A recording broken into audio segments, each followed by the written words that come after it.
সকালের খবর, সকালেও ৩২ নম্বরের বাড়ি ভাঙা চলছে, গুঁড়িয়ে দেওয়া হয়েছে সামনের অনেকটা। এবং এই কাজে আসসালামু আলাইকুম প্রিয় দর্শক শ্রোতা, ধানমন্ডি ৩২ নাম্বার মাটির সাথে গুঁড়িয়ে দেওয়ার পর এবার ডক্টর ইউনূস কি বললেন এবং ডক্টর ইউনূসের বিভিন্ন উপদেষ্টারা কি বললেন, ভিডিওতে থাকতেছে বিস্তারিত। মোস্তফা ফিরোজ ভাই গুরুত্বপূর্ণ তথ্য দিয়েছেন, চলুন ভিডিওতে বিস্তারিত দেখে আসি। সকালের খবর, সকালেও ৩২ নম্বরের বাড়ি ভাঙা চলছে, গুঁড়িয়ে দেওয়া হয়েছে সামনের অনেকটা। এবং এই কাজে যন্ত্রপাতি ব্যবহার করা হচ্ছে, ক্রেন ব্যবহার করা হচ্ছে, বুলডোজার ব্যবহার করা হচ্ছে। যেভাবে ভাঙা হচ্ছে তাতে হয়তো আজকে সারাদিন যদি ভাঙা চলে তাহলে বাড়িটি গুঁড়িয়ে যাবে। শেখ মুজিবুর রহমানের স্মৃতি বিজড়িত ঐতিহাসিক ৩২ নম্বরের এই বাড়িটা হয়তো আজকেই একেবারে মাটির সাথে মিশে যাবে। কিন্তু তারপর কি, এখানে কি হবে?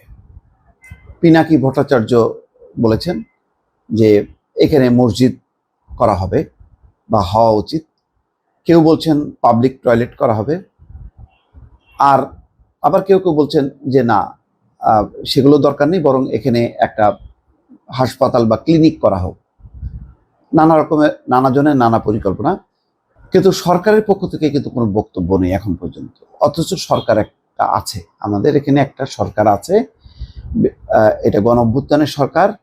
এখানে সংশ্লিষ্ট মন্ত্রণালয় আছে, স্বরাষ্ট্র মন্ত্রণালয় আছে, পূর্ত ভবন আছে, সব আছে, এবং উপদেষ্টারা আছে, 22 জন উপদেষ্টা আছে, কম না। অন্তর্বর্তী সরকার বা তত্ত্বাবধায়ক সরকারের পরিধি এত বড় হয় না, কিন্তু এই সরকার একটা মোটামুটি একটা রাজনৈতিক সরকারের মতন একটা পরিধি আছে, অনেক জন উপদেষ্টা আছেন।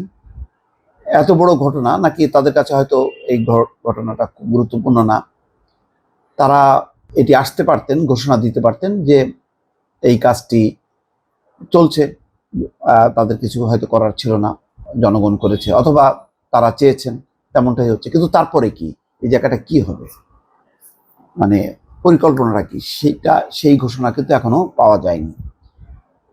যে খবরটা বলা হচ্ছে তাতে আছে যে রাজধানীর ধানমন্ডির ৩২ নম্বরে বৃহস্পতিবার সকালেও শেখ মুজিবুর রহমানের বাড়ি ভাঙা চলছে। সকাল 7:30টার দিকে ভারী যন্ত্র দিয়ে বাড়িটি ভাঙতে দেখা গেছে। বাড়ির সামনের অংশে 3 তলা পর্যন্ত অনেকটাই গুঁড়িয়ে দেওয়া হয়েছে। রাতে যারা ছিলেন তাদের অনেককেই সকালেও বাড়ির সামনে দেখা গেছে। ফজরের নামাজের পর থেকেও অনেককেই ৩২ নম্বরের বাড়ির দিকে যেতে দেখা গেছে। সেখানে জড়ো হওয়া কয়েকজন বলেছেন স্বৈরাচারের কোনো চিহ্ন তারা রাখতে চান না। ভবনের বড় অংশ ভাঙলে মানুষকে উল্লাস করতে দেখা যায়। সকালে ক্রেন এবং এক্সকাভেটর দিয়ে বাড়িটির বিভিন্ন অংশে ভাঙতে দেখা গেছে।